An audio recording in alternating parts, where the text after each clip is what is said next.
భూమి లోపల 3 రకాల శిలలు ఉంటాయి. ఆ 3 రకాల శిలలు ఏంటంటే అగ్నిశిలలు, అవక్షేప శిలలు, రూపాంతర శిలలు అంటాం. అగ్నిశిలల నుండి అవక్షేప శిలలు ఏర్పడతాయి. అసలు అగ్నిశిలలు అంటే ఏంది? అగ్నిశిలలు అంటే భూమి లోపల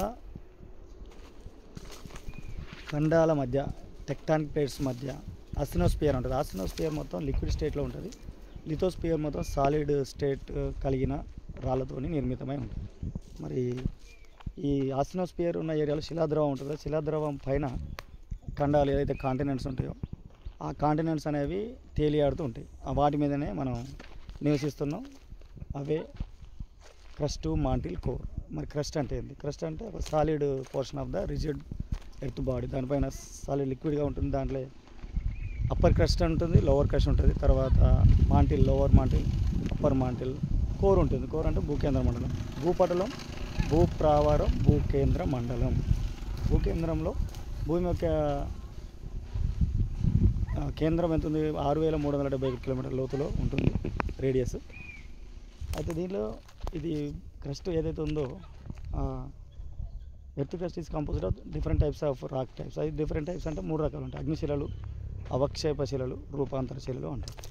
ఈ అగ్నిశిలలు ఒక్కొక్కటి టెక్టానిక్ డిస్టర్బెన్స్ జరిగి, ఉష్ణోగ్రత, టెంపరేచర్, రసాయన చర్యలు జరిగి అవి విడిపోతాయి. వాటిని వెదరింగ్ అంటారు. వెదరింగ్ అన్నప్పుడు అవి న్యాచురల్ ఏజెన్సీస్ ఏవైతే ఉన్నాయో వాటి సహాయం చేత కొట్టుకొని ముందుకెళ్తాయి. కొట్టుకొని ముందుకెళ్ళినప్పుడు ఎత్తైన ప్రాంతం నుండి నీళ్లు వస్తున్నప్పుడు ఇలాంటి స్ట్రీమ్స్ ఏర్పడతాయి. ఇలాంటి స్ట్రీమ్స్ నుండి ఇలా కొట్టుకొని అంటే దాన్ని ఎరోజియన్ అంటాం. ఎరోజన్ అంటే గాలి చేత కానీ, నీటి చేత వల్ల కానీ, గ్రావిటీ వల్ల కానీ, యాక్టివిటీ వల్ల కానీ, విండ్స్ వలన కానీ ఏదైతే సాలిడ్ మెటీరియల్స్ ఉన్నాయో అవి కొట్టుకొని పోవడాన్ని మనం ఎరోజియన్ అంటాం. ఎరోజియన్ అంటే నీరు వచ్చినప్పుడు ఇసుక అంతా కొట్టుకొచ్చి లోతట్టు ప్రాంతాల్లో ఎట్లయితే డిపాజిట్ అవుతుందో దాన్నే మనం ఎరోజియన్ అంటాం. శిథిలీకరణం అంటాం, వెదరింగ్ అంటాం. అవన్నీ జరిగి ఒక లేయర్ మీద లేయర్ కాంపాక్షన్ చేయబడి మనకి సెడిమెంటరీ రాక్స్ ఏర్పడతాయి. సెడిమెంటరీ రాక్స్ అంటే ఇసుకతో నిర్మితమై ఉన్న రాళ్ళు ఏర్పడతాయి. సాండ్ స్టోన్ అంటాం, దాన్ని క్వార్జైట్ అంటాం. క్వార్జైట్ అంటే మళ్ళీ మెటమార్ఫిక్. క్వార్జైట్ అంటే మెటమార్ఫిక్ రూపాంతర చర్య. క్వార్జ్ అనే మినరల్ ఒకటే మాత్రం ఉంటుంది. అది రసాయన చర్యలకు లోబడి క్వార్జైట్ అనేది ఏర్పడుతుంది. ఇప్పుడు మనం మార్బుల్ చేసుకుంటే మార్బుల్ ఇండ్లలో చల్లగా ఉంటుంది అంటారు కదా. మార్బుల్ అనేది metamorphic rock. Calcium carbonate material ఎక్కువగా ఉంటుంది. అలాగే చపాతి బండలు అంటారు. చపాతి బండలు, తాండూరు బండలు అంటారు. అవన్నీ సెడిమెంటరీ రాక్ సంబంధించిన శిలలు. అయితే ఈ భూగర్భ జలాల విషయంలో ఒక్కొక్క రాయిలో ఒక్కో రకమైన పొరాసిటీ, పర్మబిలిటీ ఉంటుంది. సాండ్ స్టోన్లో ఎక్కువగా నీటి నిల్వలు ఉంటాయి. ఎందుకంటే దానికి పొరాసిటీ ఎక్కువ ఉంటుంది, పర్మబిలిటీ ఎక్కువ ఉంటుంది. వాటి మధ్య ఉన్న సాయిల్ అణువుల మధ్య ఉన్న అమెరికా చాలా దగ్గరగా ఉండకుండా దూరంగా ఉంటాయి. వాటి మధ్య ఓపెనింగ్ చాలా పెద్దగా ఉంటాయి. అందువల్ల ఎక్కువ నీటిని అవి స్టోరేజ్ చేయబడతాయి. అదే గ్రనైట్ శిలలో వచ్చేసరికి ఏంటంటే ఇది అగ్నిశిల కాబట్టి దీనిలో అక్యుఫ్యూజ్ అంటుంది దీన్ని. అంటే దీనికి పొరాసిటీ ఉండదు, పర్మబిలిటీ ఉండదు. ఉన్న చాలా తక్కువగా ఫ్రాక్చర్ జోన్స్, జాయింట్స్ అలాంటివి ఉన్నప్పుడు మాత్రమే వాటర్ సోర్స్ వచ్చే అవకాశం ఉంటుంది. తక్కువ లోతులో వస్తాయి, ఎక్కువ లోతులో రావు. అట్లా ఈ భూమి లోపల రకరకాల నేలలు ఉంటాయి. ఇసుక నేలలు ఉంటాయి. ఇసుక నేలలలో మస్తు వాటర్ వస్తాయి కానీ అది కొలాప్స్ అవుతుంటుంది. జాలి కేసింగ్ వేసుకోవాల్సి వస్తాయి. తక్కువ లోతులో వస్తాయి. మళ్ళీ బండరాలు ఉన్న దగ్గర కూడా వాటర్ వస్తాయి. ఫ్రాక్చర్ జోన్స్ ఉన్న దగ్గర మస్తు వాటర్ వస్తాయి. అవన్నీ కనిపెట్టాలంటే సాంప్రదాయ పద్ధతులని రైతులు ఎక్కువగా ఫాలో అవుతుంటారు. సక్సెస్ అవుతుంటాయి, ఫెయిల్ అవుతుంటాయి. కానీ భూమి లోపల ఉన్న శిలలతో నిర్మితమై ఉన్న ఈ క్రస్ట్లో, అప్పర్ కాంటినెంటల్ క్రస్ట్లో జాయింట్స్, ఫ్రాక్చర్స్ అవన్నీ ఎంత లోతులో ఉన్నాయో తెలుసుకోవాలంటే మనం భూమి లోపలికి కరెంటు పంపించి మేకులు నాటి కరెంటు పంపించి రెసిస్టివిటీ మీటర్ సహాయంతో, జియో స్కానర్ సహాయంతో ఫ్రీక్వెన్సీ కనుక్కొని మనం భూమి లోపల దాగి ఉన్న భూగర్భ జలాలని కనిపెట్టే ప్రయత్నం చేస్తున్నాం. దానికోసం నేను 15 సంవత్సరాల అనుభవం ఉంది నాకు. డిఆర్డిఏలో పనిచేసాను, గ్రౌండ్ వాటర్ డిపార్ట్మెంట్లో రిజిస్టర్డ్ జియాలజిస్ట్గా పనిచేస్తున్న తెలంగాణ రాష్ట్రంలో. మీరు మీ భూగర్భ జలాలని తెలుసుకోవాలనుకుంటే మీ భూమిని ఎక్కడ రాయి ఉంది, భూమి లోపల మనం తొంగి చూడలేం కాబట్టి ఈ బోన్ మ్యాప్స్ సహాయంతో ISRO, Indian space research organisation scientist చేత తయారు చేయబడ్డ బోన్ మ్యాప్స్ని నేను వాడుతున్నా.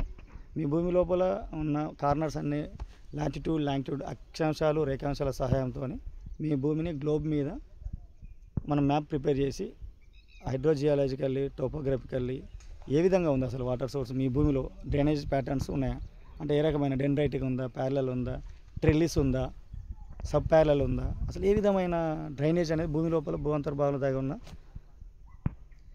భూగర్భ జలాలు అంటే పొరలు ఏ విధంగా పోతున్నాయి, పైనుంచి కిందికి పోతున్నాయా, కింది నుంచి పైకి వస్తున్నాయా, పైనుంచి అయితే కిందికి రావు, పైనుంచి కిందికి పోతాయి కానీ కింది నుంచి పైకి పోతుంది. సార్ రైతులు చాలామంది అడుగుతుంటారు, సార్ అట్లా మా భూమిలో ఏ విధంగా పోతుంది సార్, కొబ్బరికాయలలో ఆలువీలు చేసి ఈ విధంగా డైరెక్షన్ పోతుందంటారు. అలాంటి డైరెక్షన్ కూడా చూడొచ్చు. ఎందుకంటే ఫ్లో ఆఫ్ వాటర్ అనేది ఎత్తైన ప్రదేశం నుండి లోతట్టు ప్రాంతానికి ఉంటుంది, కానీ లోతట్టు ప్రాంతం నుంచి ఎత్తైన ప్రదేశానికి అనేది మూమెంట్ అనేది సాగదు.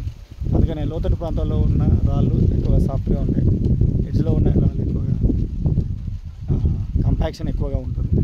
దాన్ని బేస్ చేసుకొని భూగర్భ జలాలని ఏ విధమైన అక్విఫర్ జోన్ ఉందా, లేకుంటే అక్విట్యూడ్ ఉందా, అక్విటాడ్ ఉందా, అక్విఫ్యూజ్ ఉందా, ఏ రకమైన మీ భూమి ఈ 4 రకాల అక్విఫర్లలో దేనికి సంబంధించి ఉంటుంది. రాక్ సాయిల్ అంటే అక్విఫ్యూడ్ అంటాం, ఎక్కువ నీళ్ళని పట్టుకుంటుంది కానీ ఇయ్యదు. అక్విఫర్ ఇసుక నీళ్ళలో ఉన్నాయి అనుకోండి, మంచి గుడ్ అక్విఫర్గా చెప్పవచ్చు, ఎందుకంటే అది ఎక్కువ నీళ్ళని తీసుకుంటుంది, అలాగే నీళ్ళని కూడా ఇస్తుంది. అక్విఫ్యూజ్ అంటే ఏంటంటే మొత్తం బండరాయిగా గుట్టలు ఉన్నాయి కదా, ఆ గుట్టలు ఉంటే వాటిని బండరాలని అంటాం. ఆ బండల మీద బోరేస్తే ప్రైమరీ జోన్లో వాటర్ ఉంటాయి కనుక వాటర్ వస్తే లేకుండా మీరు 1000 కాదు 2000 ఫీట్లు వేసినారు. ఎందుకంటే క్రష్ అనేది అప్పర్ కాండినల్ క్రష్ నియర్లీ 35 కిలోమీటర్ల లోతు వరకు ఉంటుంది. సార్ మేము 1000-2000 వేసాం సార్ అని చెప్పి అంటారు. హైదరాబాద్ లాంటి ప్రాంతాల్లో ఎక్కువ లోతు వేస్తారు, ఎందుకంటే మామూలు వాటర్ తడి వచ్చినా వాటర్ వచ్చే అవకాశం ఉంటుంది. అవన్నీ సెకండరీ జాయింట్స్, ఫ్రాక్చర్స్, లీనియమెంట్స్ ఉన్నప్పుడే వచ్చే అవకాశం ఉంటుంది. కానీ రైతులు భూగర్భ జలాల విషయంలో సంప్రదాయ పద్ధతులతో పాటుగా సైన్స్ని కూడా మీరు కన్వర్ట్ చేసుకొని మీరు ఆలోచించి నిర్ణయాలు తీసుకుంటే ఫ్రూట్ఫుల్ రిజల్ట్స్ అనేవి వచ్చే అవకాశం ఉంటుంది. ఇప్పుడు నల్గొండ జిల్లా,